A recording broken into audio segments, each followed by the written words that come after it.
น้ำต้องทอดน้ำมาทำชีนะ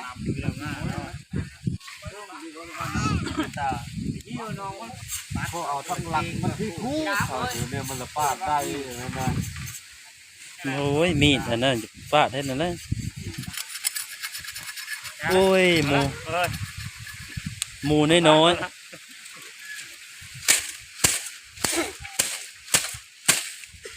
หมูน้อยเอาน้ำเอาเพื่อบ่น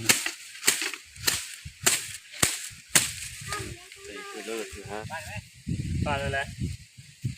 จี้ตัวจี้ตัว2 ล้านพอดีไฟนี่หมูใหญ่เยอะบางคนเห็นแล้วโยมันถูคืนยังที่เลยโย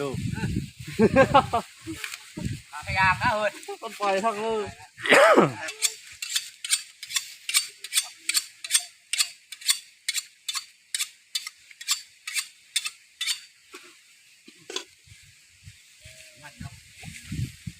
แต่น้อยเอาพยายามไว้ติดบะตองเท่เด้อดิ่งขยับมาบนดินได้นะที่ดินถึงวัดเอาที่ดินกันลมพิษฉีดน้ำฉีดน้ำให้ก่อนมากเลยที่ดินไม่ได้ได้เลยมันเปิดเลยยังชื่อกูอยู่พยายามอยู่ห้างโน้นอยู่ประมาณนี้นะถ้าไปเอาไปไว้เยอะช่อยนี่นะมันยืมไปนะนุ๊กยืมด้วยด้วยอีกนับนะเธอเด้เองตัวนั้นเลยเอาบ้านได้ติ้งได้เฮงนะ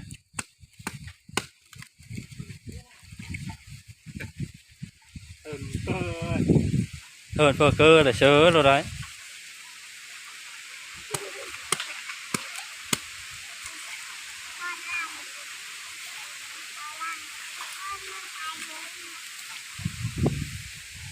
nó khom rồi hả bạn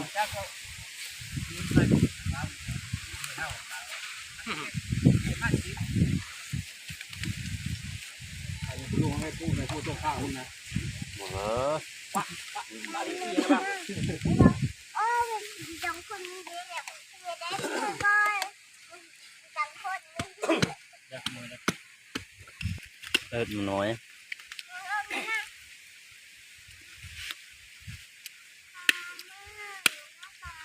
โอ้มะนาวเราเลยถ้าหากินกับ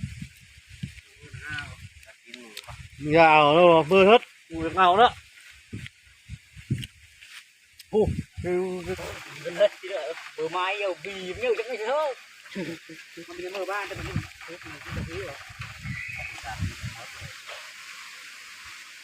พูดวัดพูดแบบนี้เลย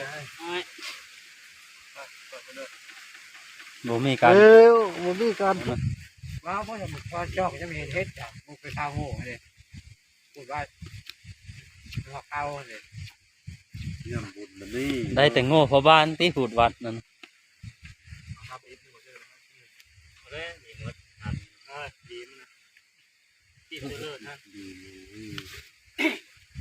โยสมโมนั่นแหละเนาะเบาบีกันน้อยนะกลางไฟก้อนเขากินกลางไฟก้อนเลือดอะไรชื่อว่าเลือดนี่นะ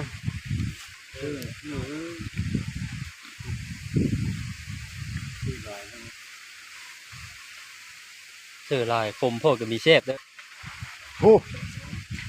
โดนควายเลยทำเป็นบาปเนี่ยทำมาลิฟต์ใช่มีส้มมาส้นแล้วน้อยบางที่แล้วน้อยนะครับตรงนี้ที่นะ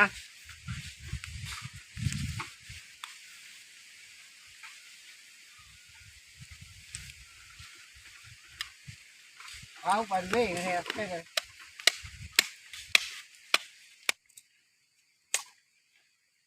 เราควรจะได้ไปตีแล้วตัดตีกันนะครับมันไปใช้พุ่งมันหัวเท้าเชื่ออันบางเรือน้อยเมื่อเอานั้นนะมั้ย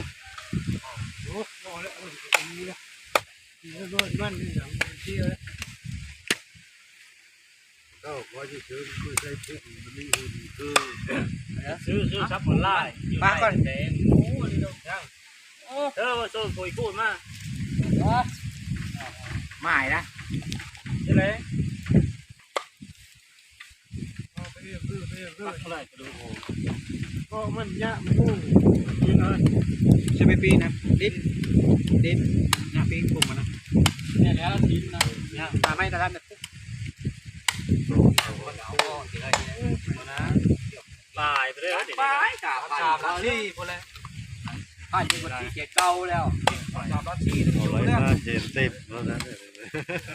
อะไร อยู่ถ้าเป็นโน่เนาะเป็นโน่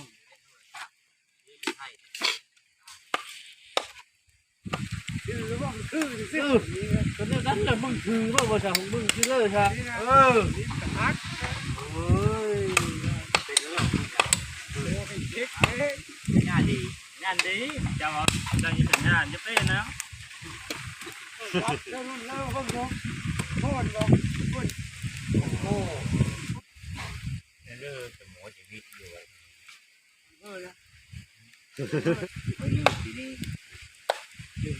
เผื่อโอ้ว่าเขาให้กินได้ยิ่งกระเต๊กเลยเขาจมไปถึงห้องเขา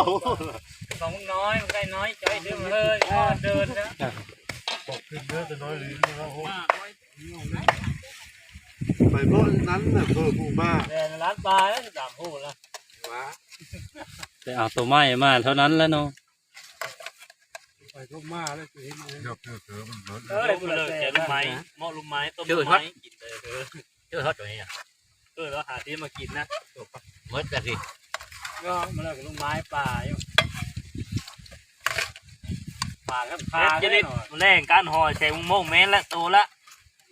ปล่อยให้เราติดลืดนะ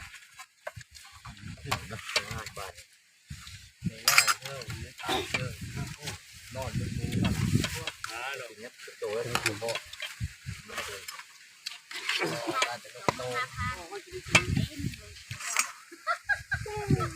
น้อยทำนั้นก่อน ไปแล้วคุยกับพี่นู ชดเด้อไปชดมาชดเด้อโอ้ช่วยน้ำกินน้ำกินมันเทพเด้อว่างนี่เด้อเด้อก็ไปเห็นได้เราค่อยโทษเด้อฝ่ายน้อยว้าวส่งบึงผู้ใด ลุกมาใช่ป่ะถ่ายตอนถ่ายลุกมาใช่ป่ะ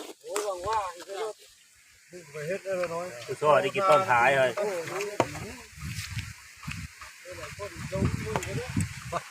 เขา อ๋อนี่แล้วก็ได้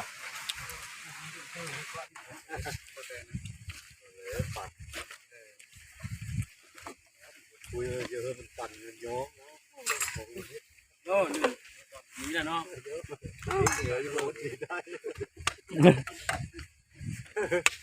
ต้องวิทย์เจอจิ๊บเอง